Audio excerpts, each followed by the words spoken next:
Sveiki, mėlėjai. Atėjom į miškelį tokį.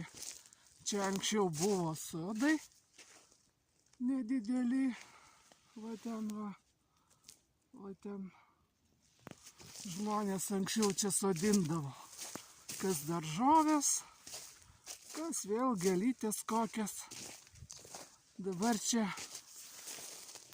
kaip matot, va, nieko nebeliko.